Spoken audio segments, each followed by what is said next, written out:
नमस्कार, आप देख रहे हैं हमारा खास प्रोग्राम 3 बजे की 3 बड़ी खबरें। आपके साथ मैं हूं मीनाक्षी रजत। देश की राजनीति से लेकर के मौसम की मार तक आज 3 बड़ी खबरें देश के सियासी सामाजिक तापमान को गर्मा रही है। सबसे पहले हम बात करेंगे राहुल गांधी फॉरेन ट्रिप पर। राहुल गांधी के विदेशी दौरों और खर्चों को लेकर के बीजेपी के सवालों का तूफान देखने को मिला है, तो दूसरी तरफ पश्चिम बंगाल में स्कूलों में वंदे मातरम अनिवार्य किए जाने के फैसले पर नई सियासत छिड़ गई है। यूपी में मौसम ने तबाही मचाई हुई है। आंधी, तूफान, बिजली, बारिश ने कई जिलों में जनजीवन अस्त व्यस्त कर दिया है। मौत का आंकड़ा बढ़ता जा रहा है और राहत बचाव चुनौती पूर्ण नजर आ रहा है। लेकिन राहुल गांधी फॉरेन ट्रिप पर घिर गए हैं और वंदे मातरम क्या नया सियासी रण बनेगा, ये सबसे बड़ा सवाल है। उत्तर प्रदेश में ये मौसम का कहर कब थमेगा, इन तमाम खबरों पर करेंगे विस्तार पूर्वक चर्चा। तो चलिए करते हैं शुरुआत।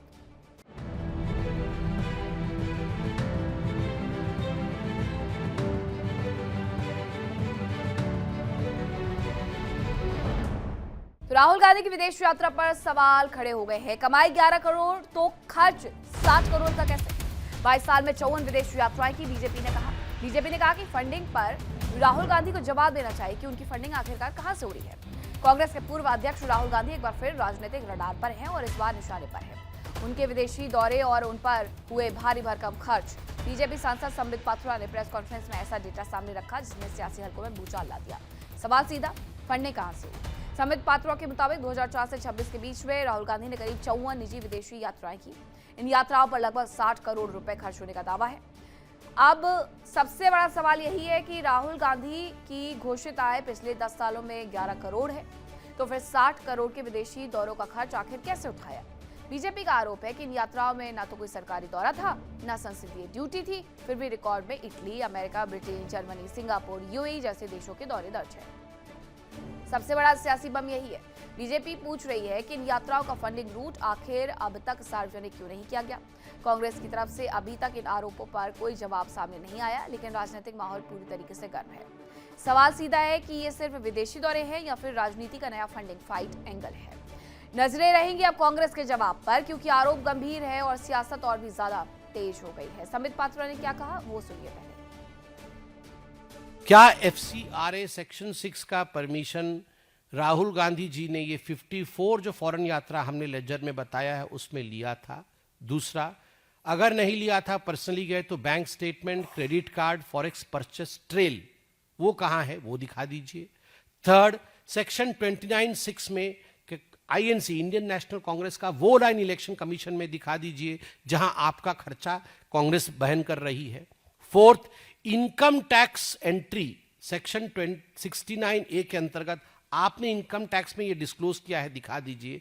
फिफ्थ और सबसे लास्ट में जो 6 अननेम्ड ट्रिप है सीआरपीएफ लेटर मल्लिकार्जुन खड़गे को 10 सितंबर 2025 को, क्या उसमें ओमान वाला ऐड करने योग्य है, यह भी आप बता दीजिए। अगर ओमान ऐड करने वाला नहीं है तो उसका आप पूरी तरह से आइटमाइज्ड फंडिंग स्टेटमेंट आज शाम तक आप दीजिए कि हमारा ये आइटमाइज्ड कस्टम है, आइटनरी है, खर्चा ऐसा है ओमान का, आप दे दीजिए, वरना उसे भी अनडिक्लेयर्ड मिस्ट्री ट्रिप में काउंट किया जाएगा। तो आपने सुन लिया, संबित पात्रा ने सीधे सीधे कहा या तो जानकारी दे दें, ये बता दें कि आखिरकार इतना खर्चा कैसे किया गया है, यूएई की यात्रा के बारे में भी खर्चा के बारे में जानकारी दें, वरना ये अनडिक्लेयर्ड खर्चे हो जाएंगे। अब फॉरेन ट्रिप पर जो बवाल हुआ है, सवाल यह है कि फंडिंग कहां से हुई। बीजेपी ये कह रही है कि राहुल की यात्रा 22 साल में 54 विदेशी यात्राएं हैं और इस ट्रिप पर 60 करोड़ रुपए खर्च हुए। दिसंबर 2025 में राहुल गांधी लंदन और बर्लिन गए थे। ऑन रिकॉर्ड 1.4 करोड़ रुपए खर्च हुए। वहीं सितंबर और अक्टूबर 2025 में वो अमेरिका गए, करीब 5.5 करोड़ रुपए खर्च हुए। अब किसने दिया, कहां से आया, इसके बारे में कोई रिकॉर्ड नहीं है। 3 मई 2026 को जब रिजल्ट आने वाले थे तब तक राहुल गांधी मस्कट में थे और इस यात्रा पर 50 लाख रुपए खर्च हुए हैं। सितंबर 2025 में कोई भी यात्रा की जानकारी उन्होंने नहीं दी, चुपके से 45 लाख रुपए खर्च कर दिए। अब ये खर्च कहां पर किए गए, वो कहां पर गए थे, कौन से देश की यात्रा पर गए थे, इसके बारे में भी जानकारी नहीं दी गई। बीजेपी की तरफ से आरोप लगाए गए कि 22 सालों में जो भी यात्राएं की गई उसमें 60 करोड़ रुपए खर्च हुए। कुछ यात्राएं ऐसी है जो अघोषित है, जिसके बारे में आज तक जानकारी राहुल गांधी या फिर कांग्रेस की तरफ से नहीं दी गई है कि वो कहां पर गए हुए थे। नैना, अब कांग्रेस आखिरकार इस पर क्या जवाब देगी? देखिए, कांग्रेस के जवाब का इंतजार करना होगा, लेकिन आप ये मान के चलिए कि ये जो बीजेपी की तरफ से या संबित पात्रा की तरफ से जो प्रहार किया गया वो राहुल गांधी की सिर्फ विदेश यात्रा को लेकर नहीं था। दरअसल अब एक तरह से उनकी जो निजी आय है वो भी एक तरह से बड़े सवालों के घेरे में है। जिस रूप में कई सवाल यहाँ पर बीजेपी की तरफ से उठाए गए, उन्होंने कहा है कि जो जानकारी एक तरह से फॉर्म 26 का हवाला देते हुए राहुल गांधी की तरफ से पेश की गई और उनकी जो घोषित आय है वो करीब 11 करोड़ रुपए है, लेकिन इसके विपरीत जो उनका खर्चा आता है खासतौर से विदेश यात्राओं का वो 60 करोड़ बैठता है। सीधे सीधे इन यात्राओं पर सवाल उठाए गए और फिर अब तो ये बड़ी बात है कि क्या ये जो विदेश यात्रा है ये किसी बाहरी तौर पर मदद के साथ में एक तरह से की जाती है या फिर जो तमाम जानकारियां पेश की गई, जो हलफनामे पेश किए गए वो झूठे हैं। दरअसल बीजेपी की तरफ से पहला ऐसा मौका नहीं है कि जब उन्होंने राहुल गांधी की विदेश यात्राओं पर या उनके खर्चों पर सवाल खड़े किए हों। इसके पहले भी कई बार ये आरोप लगते रहे हैं। साल 2015 की एक विशेष यात्रा का जिक्र बीजेपी की तरफ से किया गया और ये भी कहा कि राहुल गांधी जब साउथ ईस्ट एशिया के दौरे पर रहे तब ही उनका जो दौरा था वो करीब 4.5 करोड़ रुपए एक तरह से ये खर्च हुआ और उनका कहना था कि उस समय की जो राहुल गांधी की वार्षिक घोषित आय थी वो मात्र 86,55,000 रुपए के करीब हुआ करती थी। यानी जो पूरी साल की कमाई है बीजेपी के अनुसार वो लगभग 5 गुना से ज्यादा एक तरह से उनकी यात्रा उसके अनुसार बैठती है। तो कुल मिलाकर ये सिर्फ विदेश यात्रा नहीं बल्कि उनकी निजी आय पर भी बड़ा प्रहार बीजेपी कर रही है। मीनाक्षी, बिल्कुल, देखिए हमेशा कांग्रेस की तरफ से, विपक्ष की तरफ से ये पूछा जाता है कि प्रधानमंत्री नरेंद्र मोदी यात्रा पर गए, इतना खर्च कर दिया, लेकिन बीजेपी के पास माकूल जवाब होते हैं कि वहां से आखिरकार मिला क्या, क्या वो लेकर के आए हैं। लेकिन राहुल गांधी अपनी यात्राओं से क्या देश के लिए लेकर के आए हैं, ये सबसे बड़ा सवाल है। देखिए, दरअसल हमेशा से राहुल गांधी की जो भी यात्राएं रहती हैं वो हमेशा विवादों के इर्द गिर्द रहती है। हमें याद है कि इसके पहले जब राहुल विदेश यात्रा पर गए हैं, चाहे बात उनके चाइना के दौरे की रही हो या फिर उनके इटली के दौरे की रही हो या फिर विदेश में अभी हाल ही में जब हमने देखा था कि उनकी जब ब्रिटेन दौरे की भी तस्वीर रही, तो इस दौरान विदेशी धरती से उन्होंने भारत की अर्थव्यवस्था पर, भारत की लोकतांत्रिक व्यवस्था पर कई बार सवाल खड़े किए थे और उसके माध्यम से भी कई बार बीजेपी के निशाने पर, एनडीए के निशाने पर राहुल गांधी रखे हैं। और हर बार ये रहा कि अगर राहुल गांधी विदेश यात्रा पर जाते हैं तो आखिर उसका क्राइटेरिया क्या होता है और किस आधार पर जाते हैं। जब वो जाते हैं हमेशा भारत के खिलाफ कहीं ना कहीं बड़ी बातें जरूर नजर आती हैं। लेकिन बीजेपी के जो आरोप हैं वो कई मायनों में बहुत महत्वपूर्ण हो जाते हैं मीनाक्षी, क्योंकि फंडिंग और खर्च पर सवाल है कि आखिर जिस रूप में ब्राजील दौरा, कोलंबिया दौरा या फिर जर्मनी जैसी यात्राएं हुई, आखिर वो किस बेसिस पे की गई, उनका बैकग्राउंड क्या था और किस वजह से ये यात्राएं की गई। क्योंकि हम सभी जानते हैं एक संवैधानिक पद पे बैठा हुआ व्यक्ति अगर कभी बाहर जाता है तो उसकी पूरी डिटेल्स जो है वो उसकी जानकारी ज़रूर साझा की जाती है। ठीक उसी तरह से राहुल गांधी अगर बात की जाए तो वो एलओपी हैं और सीनियर पार्टी के सीनियर लीडर हैं। अगर वो कहीं पर जाते हैं तो उनकी ये तमाम और उसके पहले वो सांसद रहे हैं, सांसद रहते भी उन्होंने बहुत सारी यात्राएं की है। नैना, अब जरा ये देखना होगा कि आखिरकार कांग्रेस की तरफ से इस पर क्या कुछ जवाब आता है। लेकिन एक सवाल ये भी है कि अगर राहुल गांधी बार बार ऐसी यात्राएं चुनावों के वक्त में खासतौर पर करते हुए नजर आते हैं, आपको याद होगा कि अभी जब परिणाम आने वाले थे तभी वो ओमान की यात्रा पर थे, मस्कत में थे। चुनावों के दौरान इस तरीके की यात्राएं अगर वो करते हैं, इसीलिए बीजेपी की तरफ से ये सवाल या निशान लगाया जा रहा है कि आखिरकार फंडिंग होती कहां से है। फिर देखिए, यही बात है कि एक तो स्पॉन्सरशिप की पारदर्शिता पर सवाल खड़े कर दिए गए, क्योंकि और एक और बात यहाँ पर बार बार ये कही जाती है कि जब राहुल गांधी गए तो कई बार इसका जवाब भी हमने देखा कि कांग्रेस की तरफ से जरूर दिया गया। उन्होंने कहा कि ये उनकी निजी यात्रा है। तो आखिर निजी यात्रा का आधार क्या होता है और निजी यात्रा के दौरान जब विदेशी धरती पर राहुल गांधी जाते हैं, हमेशा से अपने अलग अलग मंचों से उन्होंने बेरोजगारी का जिक्र किया, गरीबी का जिक्र किया, महंगाई का जिक्र किया और वो भी विदेशी धरती से जब अगर उनकी तरफ से इस तरह की बातें कही जाती हैं तो उसके बाद में वो हमेशा सवालों के घेरे में आ जाते हैं। और ये बात और आपने कहा कि सवालों के घेरे में आना भी चाहिए, क्योंकि अगर आप इतना करोड़ों का खर्च करके किसी दूसरे देश की यात्रा पर जा रहे हैं तो सवाल देश भी पूछेगा कि आखिरकार वहां से हासिल क्या हुआ है। जबकि राहुल गांधी की यात्राएं सिर्फ से विवादों में रहती है, कभी वो भारत के खिलाफ बोलते हुए नजर आते हैं, बीजेपी के बारे में बोलते बोलते। बहुत धन्यवाद आपका तमाम जानकारी के लिए। बात करेंगे पश्चिम बंगाल की। सुवेंदु सरकार ने बड़ा ऐलान कर दिया है कि सभी स्कूलों में वंदे मातरम अब से अनिवार्य होगा। सोमवार से सभी स्कूलों में इसे लागू कर दिया जाएगा। उनकी तरफ से साफ कहा गया कि पश्चिम बंगाल में अब सभी स्कूलों में सुबह की शुरुआत वंदे मातरम के साथ होगी। सीएम शुभेंदु अधिकारी ने राज्य के शिक्षा विभाग के लिए बड़ा आदेश जारी किया। शिक्षा विभाग ने आदेश जारी किया है कि राज्य के सभी स्कूलों में सुबह की प्रार्थना सभा के दौरान वंदे मातरम गाना अनिवार्य होगा। यह आदेश सोमवार से लागू हो जाएगा। क्लास शुरू होने से पहले सभी छात्र वंदे मातरम गाएंगे। हालांकि सरकार के इस फैसले के बाद कई स्कूल प्रमुख असमंजस की स्थिति में है। दरअसल इसकी वजह ममता बनर्जी के कार्यकाल में स्कूलों की सुबह की सभाओं में राजगीत बांग्लार माटी बांग्लार जल गाना अनिवार्य किया गया था, लेकिन अब इसे बदला जा रहा है। इसीलिए बहुत सारे स्कूल सोच में पड़ गए हैं कि अब आखिरकार करें तो करें क्या। शुभेंदु सरकार ने कहा कि स्कूलों में अब वंदे मातरम अनिवार्य होगा। क्लास में जाने से पहले, क्लास से पहले वंदे मातरम गाना होगा और वंदे मातरम से ही पढ़ाई की शुरुआत होगी। बंगाल में शिक्षा के साथ राष्ट्रवाद का पाठ होगा। बंगाल के स्कूलों में मॉर्निंग असेंबली का नियम बदला जाएगा और ये सोमवार से ही लागू कर दिया जाएगा। अब इस पूरे मुद्दे पर बंगाल में सियासत भी गरमाई हुई है। बहुत सारे दल ऐसे भी है जो ये बात लेकर के सामने आ रही है कि हमारे लिए वंदे मातरम क्यों अनिवार्य किया जा रहा है, यहाँ पर थोपा जा रहा है। पश्चिम बंगाल में लेकिन अब ये बड़ा परिवर्तन देखने को मिल रहा है। शुभेंदु सरकार शुरू होते ही कई सारे नियमों में परिवर्तन देखने को मिला है। बीएसएफ को जमीन आवंटित की जाएगी, फेंसिंग के लिए जमीन दी जाएगी। इसके साथ साथ अब ये कहा जा रहा है कि वंदे मातरम की शुरुआत होगी स्कूलों में प्रार्थना सभाओं में।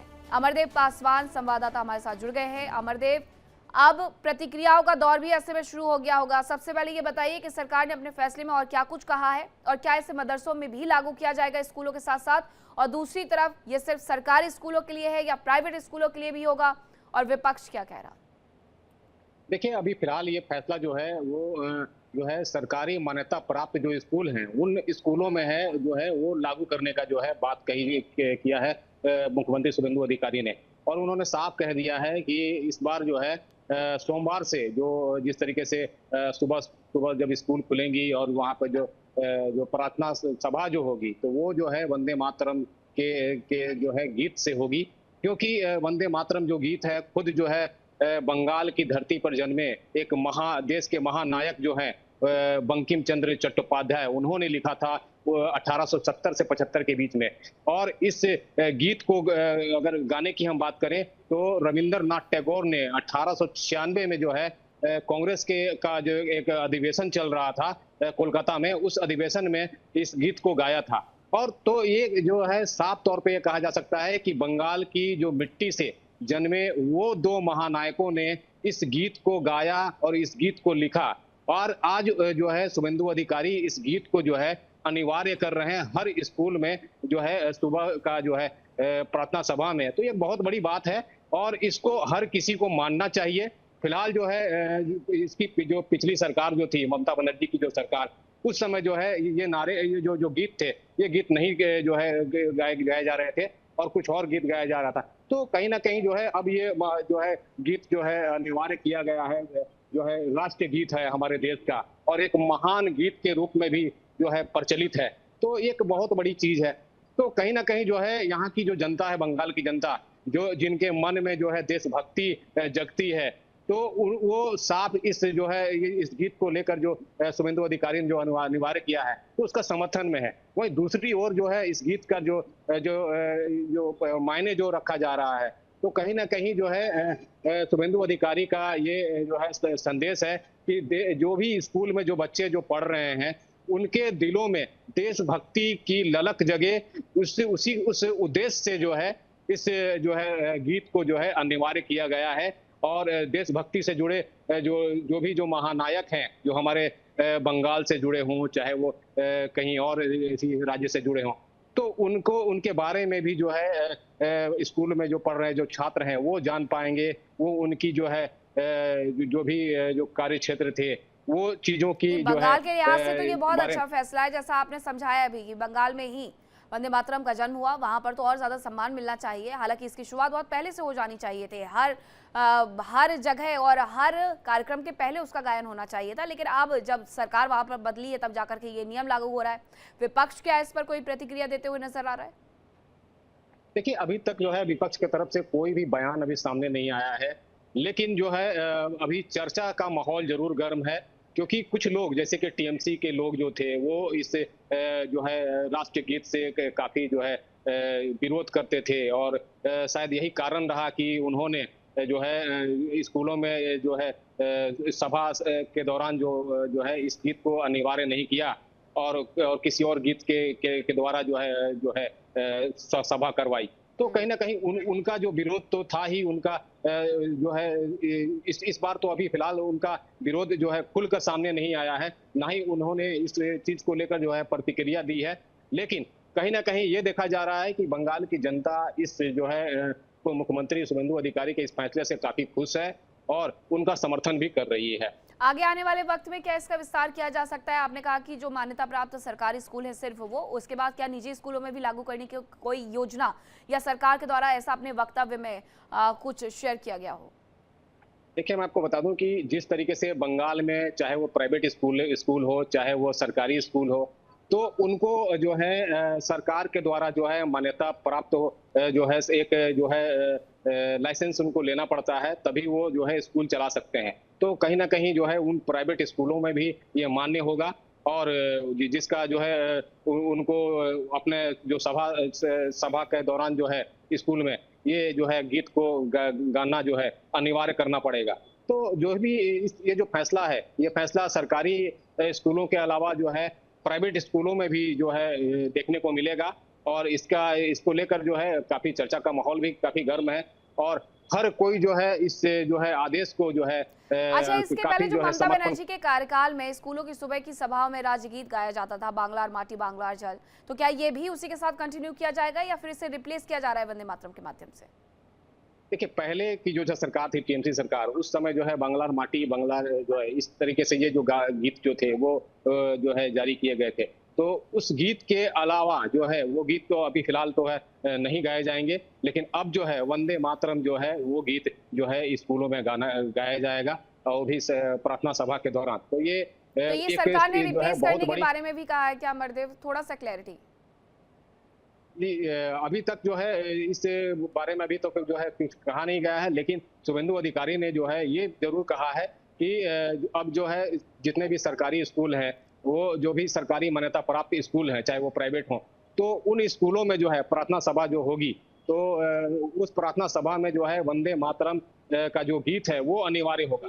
तो प्रार्थना सभाओं का टाइम भी लिमिटेड होता है। अगर वंदे मातरम की एंट्री हो रही है तो क्या फिर जो बांग्लार माटी और बांग्लार जल है क्या उसे हटा दिया जाएगा, ये देखना होगा। बहुत धन्यवाद अमरदेव आपका तमाम जानकारी के लिए। खबरों में आगे बढ़ेंगे, बात करेंगे उत्तर प्रदेश की। आंधी तूफान से 100 से ज्यादा लोगों की मौत हो गई। प्रयागराज में मौत का आंकड़ा सबसे ज्यादा है। आंधी तूफान से सैकड़ों पेड़ और खंभे गिरे हैं। सीएम योगी ने मुआवजे के लिए आदेश जारी कर दिए हैं। उत्तर प्रदेश में बीते 24 घंटों में मौसम के बदलाव और भयंकर आंधी तूफान ने जमकर तबाही मचाई। आंधी तूफान आकाशीय बिजली ने अब तक 101 लोगों की जान ले ली। अकेले प्रयागराज जिले में 21 मौतों के साथ प्रदेश में कुल 100 से अधिक मौतें हुई हैं। तेज आंधी तूफान की वजह से कई इलाकों में पेड़ और बिजली के खंभे गिरने से कई लोग चोटिल हो गए हैं। लोगों के कच्चे घर फसलें पूरी तरीके से तबाह हो गई हैं। खुद सीएम योगी ने संज्ञान लेकर के पीड़ितों की मदद के निर्देश दिए। सीएम योगी ने मौसम के कहर की वजह से गई जानों पर दुख जताते हुए 24 घंटे के अंदर पीड़ित परिवारों को मुआवजा देने का निर्देश दिया है। ये जो आप तस्वीर देख रहे हैं, ये तस्वीर भी उत्तर प्रदेश से सामने आई है, जहां एक व्यक्ति भी तेज आंधी तूफान में उड़ गया है। ये कहने में और सुनने में और देखने में आपको थोड़ा अजीब लग सकता है, लेकिन ये हुआ है। तस्वीरें आपको दिखाते हैं उत्तर प्रदेश में बदायूं की, प्रयागराज, भदोही, फतेहपुर, प्रतापगढ़, उन्नाव, संभल की, जहां पर अच्छा खासा नुकसान हुआ है। हालांकि मुख्यमंत्री ने जरूर कहा है कि मुआवजा दिया जाएगा, लेकिन लोगों को खामियाजा भुगतना पड़ा है। मौसम में परिवर्तन की वजह से कई जगह पर तेज हवाओं के साथ साथ बारिश का दौर भी जारी रहा है। अब अगर प्रयागराज की बात करें, सबसे ज्यादा मौतें वहां पर दर्ज की गई है। प्रयागराज में 21 लोगों की मौत हो गई, भदोही में 18 की मौत हो गई है, मिर्जापुर में 15 लोगों की जान चली गई है, फतेहपुर में भी 10 लोगों की जान चली गई है, उन्नाव में 6 की मौत हुई है, तो बदायूं में भी ये आंकड़ा 6 का रहा है। बरेली में 4 लोगों ने अपनी जान गंवा दी है, सीतापुर में 3 लोगों की मौत हुई है, प्रतापगढ़ में भी 3 लोगों की जान चली गई है, कानपुर और हरदोई दोनों जगह पर 2 लोगों की मौत हुई है और संभल में भी 2 लोगों की जान चली गई है। कौशाम्बी, शाहजहांपुर, सोनभद्र में और लखीमपुर खीरी में 1 व्यक्ति की जान चली गई है तेज आंधी तूफान की वजह से। इस खबर पर ज्यादा जानकारी के साथ हमारे सहयोगी अनुज कुमार जुड़ गए हैं। अनुज, मौसम अभी भी इसी तरीके से कई जगह पर दस्तक देते हुए नजर आ रहा है। मौसम विभाग की तरफ से क्या कुछ कहा गया है और यूपी सरकार अब क्या कर रही है? और बिल्कुल जिस तरह से कल देर शाम से ही बेमौसम बरसात, आंधी तूफान और ओलावृष्टि और बादल गरजने से आकाशीय बिजली गरज से जो जनहानि हुई है उसको लेकर सीएम योगी आदित्यनाथ ने बैठक करी और बैठक में आला अधिकारियों को निर्देश दिया है कि 24 घंटे के अंदर ही जो पीड़ित है उनको मुआवजा दिया जाए और डीएम फील्ड पे जाके मौके का जो है पूरी चीज़ों की एक रिपोर्ट तैयार करें और राहत और बचाव कार्य को तेजी लाया जाए। और कल से लेकर अब तक योगी आदित्यनाथ ने लगातार इसमें बैठक की और निर्देश भी दिया। दूसरी ये भी कहा है कि जो कृषि विभाग है, राजस्व विभाग है, उसके साथ जो बीमा कंपनियां हैं उनके साथ समन्वय करके एक सर्वे रिपोर्ट तैयार किया। जो भी नुकसान हुआ यानी किसानों की जो फसलों का नुकसान हुआ है, जो पशु जनहानि हुई है और भी इस तरह की जो दिक्कतें आई हैं उसको लेकर एक जल्दी से जल्दी सर्वे तैयार करके उन पीड़ितों को मुआवजा दिया जाए और जो जिनकी डेथ हुई है उसके प्रति संवेदना व्यक्त करी है। और साथ तौर पर यह भी कहा है कि इससे निपटने के लिए भी आगे से तैयारी की जाए कि अगर कहीं कुछ इस तरह की घटना होती है तुरंत राहत बचाव खासतौर से ध्यान रखा जाए। पर दूसरी ओर देखा जाए तो मौसम विभाग का साफ तौर पर कहना है कि अगले कुछ दिनों में धूल भरी आंधी और बारिश होने की और संभावना है और खासतौर से पश्चिमी उत्तर प्रदेश के साथ साथ अवध जो क्षेत्र है वहां पर भारी बारिश होने का अनुमान और पूर्व अनुमान जताया जा रहा है। और उसको लेकर अगर बात की जाए आज की तो कई जगह मोबाइल फोन जो हम लोग के होते हैं उस पर टेक्स्ट मैसेज आता है कि 60 किलोमीटर प्रति घंटे की रफ्तार से अगले कुछ घंटों में तेज बारिश हो सकती है। तो इसका मतलब ये होता है पहले ही एक अलर्ट मैसेज आ जाता है जिससे कि आप सुरक्षित जगहों पर जा सके, पेड़ के नीचे ना रहें, किसी ऐसा पोल के नीचे ना रहे जिससे कि कोई बड़ी क्षति हो सके। हालांकि जो अभी जो आंकड़े आए बेहद चिंताजनक है, उसको लेकर योगी आदित्यनाथ ने बैठक करके कड़े निर्देश दिए हैं। साथ में ये भी कहा है कि जल्द से जल्द चीज़ों को वहाँ पे पहुँचाया जाए और जो घायल है उनका इलाज भी कराया जाए। पर कई जिलों से कई लोगों की डेथ की खबरें आई हैं। माना जा रहा है कि दर्जन से ज़्यादा लोगों की मौत हुई है, घायल भी हुए हैं, कई जगह गाड़ी की क्षतिग्रस्त हुए हैं, कई जगह पोल्स गिरे हैं, पेड़ गिरे हैं, आवागमन था वो भी प्रभावित हुआ है क्योंकि जब पोल गिरते हैं तो जो लोग पहुँचते हैं तो वो भी कहीं ना कहीं तकलीफों का सामना करना पड़ा है। तो यानी इस बेमौसम बरसात, ओलावृष्टि, तेज आंधी तूफानों की वजह से जीवन थोड़ा सा अस्त व्यस्त देखने को मिला, पर लगातार इसकी मॉनिटरिंग की जा रही है। राहत आयोग कई जगह पर तेज आंधी दर्ज की गई, कई जगह पर बारिश दर्ज की गई है, कई जगह पर ओले गिरे हैं, लेकिन एक तस्वीर जो सबसे ज्यादा चर्चा का विषय बनी हुई है वो ये कि एक व्यक्ति ही हवा में उड़ते हुए नजर आता है। अब ऐसे में उसके बारे में क्या कोई जानकारी मिल रही है? चोटिल है या फिर जो लिस्ट पूरी बनते जा रही है कहीं उसमें तो शुमार नहीं हो गया है? और अभी तैयारियों के बारे में जैसा आप बता रहे हैं कि मौसम विभाग पहले से ही अलर्ट मैसेजेस भेज रहा है और सरकार भी अपनी पूरी तैयारियां कर रही है। और बिल्कुल जिस तरह से ये तेज आंधी बारिश हुआ है, शहर शहर हर जगह कहर की खबरें आई हैं और सोशल मीडिया में तेजी से वायरल होती तस्वीरें दिख रही है कि तेज आंधी और तूफान से एक व्यक्ति उड़ के उधर की तरफ जाता है। हालांकि सूचना मिल रही है कि वो फिलहाल घायल है और उसका इलाज चल रहा है। पर कुल मिला के देखा जाए तो अधिकारी फिलहाल अब एक्टिव मोड पर नजर आ गए हैं। अधिकारी मौके पर जाके सर्वे कर रहे हैं, मुआयना कर रहे हैं कि जिससे कि पीड़ित और के साथ साथ जो किसानों को जो नुकसान हुआ उसका उचित मुआवजा मिल सके। और साथ में बीमा कंपनियां जो लेट लतीफ करती हैं उसको भी लेकर कड़ाई से कहा है कि अगर बीमा कंपनियां किसी तरह की कोई भी कोताही करती हैं तो उनके खिलाफ कड़ी से कड़ी कार्रवाई की जाएगी और अधिकारी खास तौर से लापरवाही बर्दाश्त नहीं की जाएगी। ये बात भी सीएम योगी आदित्यनाथ ने कही है। दूसरी ओर देखा जाए तो अगले कुछ दिनों में थोड़ी बहुत दिक्कतों का सामना करना पड़ सकता है और साथ तौर पर कुछ जिलों को येलो अलर्ट पर रखा गया है। पर आने वाले दिनों की बात करें तो थोड़ी सी राहत की खबरें मिल सकती है। पर अचानक बेमौसम बारिश से पूरी जो सिनेरियो है वो बदलता हुआ नजर आया। इसी कारण है कि इतनी डेथ बड़े ह्यूज अमाउंट में हुई है, इतने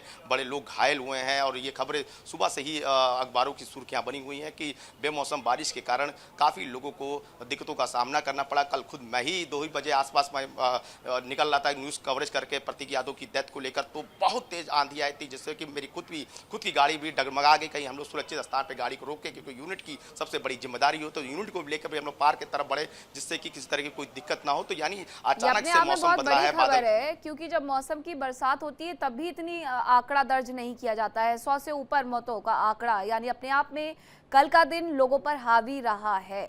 लेकिन अभी मुआवजे को लेकर के जो ऐलान किया गया है उसके बारे में थोड़ा जानकारी दीजिएगा अनुज।